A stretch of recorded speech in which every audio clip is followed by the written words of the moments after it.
Now on to Kathy Lett and guests discuss the issues behind the headlines.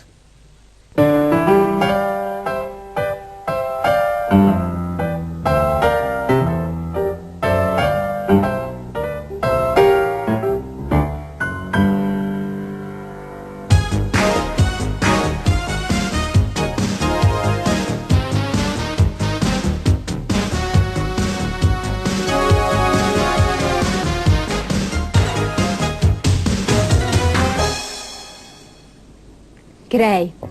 Hi, Michael. Hi. Did you have a nice trip to the studio? Yes, it was entirely free of disease, shipwreck, scurvy. For a change. But I find it very difficult because every London cabbie seems to have exactly the same line. Oh, Michael, how was it on the Dow, eh? You recovered, have you? I think they're frightened you're going to throw up in the back of the cab. What sort of letters are you getting? Because you're getting lots of letters, aren't you?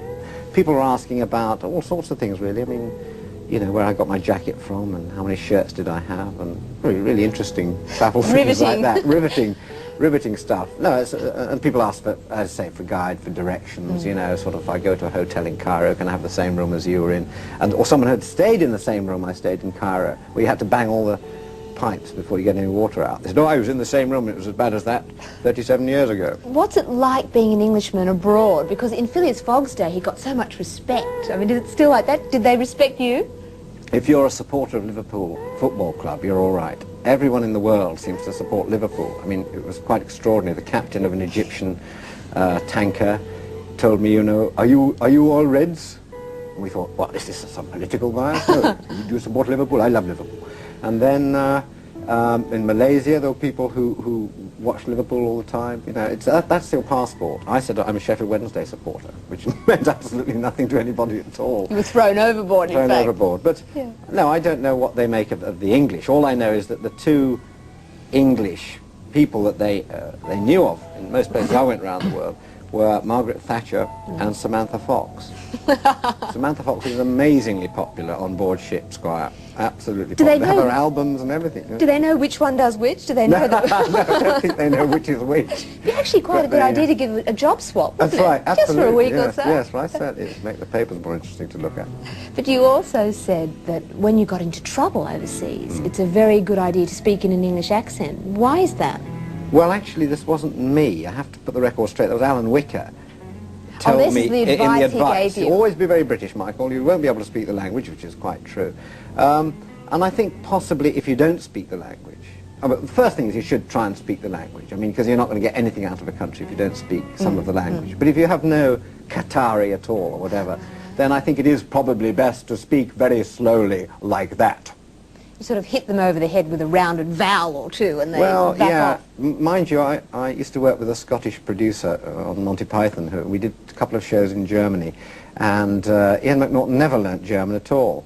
He'd just say, oh, Hen, for Christ's sake, let's get this bloody thing together, you know.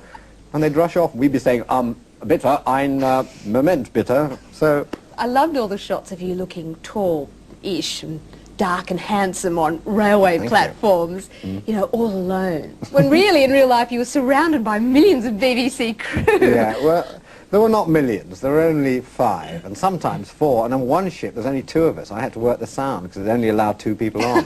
Don't tell the union. But anyway, no, there was myself and the cameraman, so it was a pretty small crew. But I know what you mean. I mean, there is that sort of feeling. But I tried to avoid saying, here I am, alone in the middle of nowhere, discovering my own soul. I try to avoid that because I think people now can spot that a mile off, and people are rather wise about how television is made.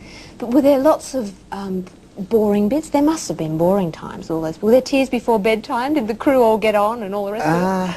Yeah, no, there was probably beer before bedtime, was the thing. That sounds we relaxed a lot in the evening. No, there were a nice crew. I mean, although BBC crews have seen almost every corner of the world, there were lots of places they hadn't been to. The journey, you know, the Dow journey, for instance, and some of the stuff when we went into China, it was all very new to all of us. So, I mean, it wasn't really a sort of, here we go again, you know, filming anywhere. It was, and also the method of doing it was that everything wasn't absolutely prepared. We had to keep moving on all the time. There wasn't rarely time to get bored because you're thinking of the next move. And by the time you got on board a ship, you'd done 10 days of solid filming in maybe Hong Kong, Shanghai, Canton, Tokyo. So the next 11 days you just wanted to recover. But you couldn't. You were up the next morning, the director saying, right, we'll do a shot of you getting out of bed. Oh, you know. So it was not much time to get bored. But talking about boring, what's your next holiday destination going to be? I guess the moon, because you've been everywhere else. Well, I'm not sure really. I may go up to Scotland. There's a mountaineer up there who wants to take me on a very dangerous ridge walk. Bit of a Highland Kill fling. me. Yeah, in England. I have holidayed in England. There's lots of lovely places in England and Scotland. And I think the one thing to be said for Pontins and places like that is if you have a family, for instance, and you don't actually want to take them all to a hotel or self-catering place, and you want something that caters for all ages. I'm sounding like a promotional thing. But, you know, they do that. And everybody can mix in, and you can forget about them. Children can go miles away, and your granny can go in for a beautiful granny competition.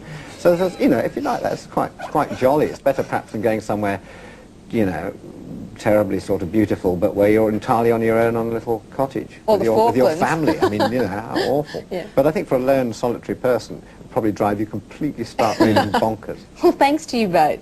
Thanks to Michael Palin and Carlo Gabler for helping us plan our holidays, and to Margaret Greaves and Julie T. Wallace. It's been an enormous pleasure, Julie. Thank you.